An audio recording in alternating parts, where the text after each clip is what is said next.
Hi friends, dream truth ಚಾನಲ್ಗೆ ಸ್ವಾಗತ. ನಾನು ರಘು. ಮೊದಲ ಬಾರಿ ನಮ್ಮ ಚಾನಲ್ಗೆ ಭೇಟಿ ನೀಡಿದವರು ನಮ್ಮ ಚಾನಲ್ ಅನ್ನು ಸಬ್ಸ್ಕ್ರೈಬ್ ಆಗಿ ಹೆಚ್ಚಿನ ವಿಡಿಯೋಗಳಿಗಾಗಿ ಬೆಲ್ ಐಕಾನ್ ಅನ್ನು ಒತ್ತಿ. ವಿಡಿಯೋ ಇಷ್ಟ ಆದರೆ ಲೈಕ್ ಅಂಡ್ ಶೇರ್ ಮಾಡಿ. ಸ್ಟಾಕ್ ಮಾರ್ಕೆಟ್ನಲ್ಲಿ ಟ್ರೇಡಿಂಗ್ನ ಎಷ್ಟು ವಿಧಗಳಿದೆ ಎಂದು ತಿಳಿದುಕೊಳ್ಳೋಣ. ಮೊದಲನೆಯದಾಗಿ ಸ್ಕ್ಯಾಲ್ಪ್ ಟ್ರೇಡಿಂಗ್, ಎರಡನೆಯದಾಗಿ ಡೇ ಟ್ರೇಡಿಂಗ್ ಅಥವಾ ಇಂಟ್ರಾಡೇ ಟ್ರೇಡಿಂಗ್, ಮೂರನೆಯದು ಶಾರ್ಟ್ ಟರ್ಮ್ ಟ್ರೇಡಿಂಗ್, ನಾಲ್ಕನೆಯದು ಲಾಂಗ್ ಟರ್ಮ್ ಟ್ರೇಡಿಂಗ್.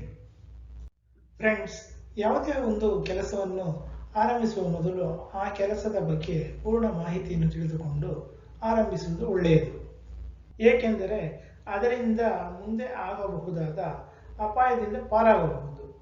ಇಲ್ಲವೆಂದರೆ ಯಾವ ರೀತಿ ತೊಂದರೆಯನ್ನು ಅನುಭವಿಸಬೇಕಾಗುತ್ತದೆ ಎಂಬುದನ್ನು ಒಂದು ಉದಾಹರಣೆಯ ಮೂಲಕ ತಿಳಿದುಕೊಳ್ಳೋಣ.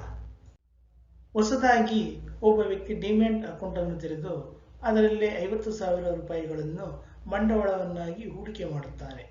ಅನಂತರ 1,000 ರೂಪಾಯಿಯ 50 ಷೇರುಗಳನ್ನು ಖರೀದಿಸುತ್ತಾನೆ. ದುರದೃಷ್ಟವಶಾತ್ ಸಾಯಂಕಾಲ ಅವನು ಅಕೌಂಟನ್ನು ತೆರೆದು ನೋಡಿದಾಗ ಅವನ ಅಕೌಂಟ್ನಲ್ಲಿ 2,000 ರೂಪಾಯಿಗಳ ನಷ್ಟ ಉಂಟಾಗಿರುತ್ತದೆ.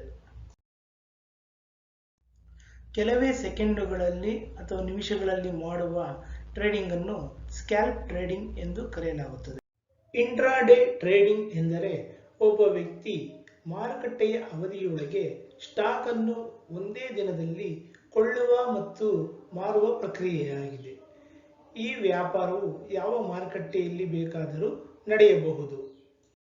ಸ್ಟಾಕ್ ಮತ್ತು ವಿದೇಶಿ ವಿನಿಮಯ ಮಾರುಕಟ್ಟೆಯಲ್ಲಿ ಇಂಟ್ರಾಡೇ ಟ್ರೇಡಿಂಗ್ ಅನ್ನು ಹೆಚ್ಚಾಗಿ ಕಾಣಬಹುದು.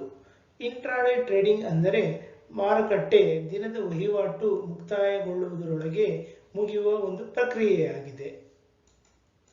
ಈ ವಹಿವಾಟುಗಳು ಷೇರುಗಳ ಮಾಲೀಕತ್ವದ ಬದಲಾವಣೆ ಮೇಲೆ ಪರಿಣಾಮ ಬೀರುವುದಿಲ್ಲ. ಇಂಟ್ರಾಡೇ ಟ್ರೇಡಿಂಗ್ ಅನ್ನು ಡೇ ಟ್ರೇಡಿಂಗ್ ಎಂದು ಸಹ ಕರೆಯಲಾಗುತ್ತದೆ. ಮೇಲೆ ಹೇಳಿದ ಉದಾಹರಣೆಯಲ್ಲಿ ಆ ವ್ಯಕ್ತಿಗೆ ನಷ್ಟ ಉಂಟಾಗಲು ಪ್ರಮುಖ ಕಾರಣವೆಂದರೆ ಅವನಿಗೆ ಮಾರುಕಟ್ಟೆಯ ಬಗ್ಗೆ ಇದ್ದ ಕಡಿಮೆ ಜ್ಞಾನ. ಅವನು ಆರ್ಡರ್ ಅನ್ನು ಪ್ಲೇಸ್ ಮಾಡುವಾಗ ಇನ್ವೆಸ್ಟ್ಮೆಂಟ್ ಅನ್ನು ಮಾಡುವ ಜಾಗದಲ್ಲಿ ಟ್ರೇಡ್ ಅನ್ನು ಆಯ್ಕೆ ಮಾಡಿಕೊಂಡು ಆರ್ಡರ್ ಅನ್ನು ಪ್ಲೇಸ್ ಮಾಡುತ್ತಾನೆ.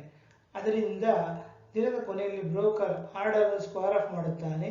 ಇದರಿಂದಾಗಿ ಆ ವ್ಯಕ್ತಿಗೆ ನಷ್ಟ ಉಂಟಾಗುತ್ತದೆ. ಶಾರ್ಟ್ ಟರ್ಮ್ ಟ್ರೇಡಿಂಗ್ ಎಂದರೆ ಒಂದು ದಿನದಿಂದ ಹಿಡಿದು 12 ತಿಂಗಳವರೆಗೆ ಅಥವಾ ಒಂದು ವರ್ಷದ ಒಳಗೆ ಮಾಡುವ ಎಲ್ಲ ರೀತಿಯ ಟ್ರೇಡಿಂಗ್ಗಳನ್ನು ಶಾರ್ಟ್ ಟರ್ಮ್ ಟ್ರೇಡಿಂಗ್ ಎಂದು ಕರೆಯಲಾಗುತ್ತದೆ.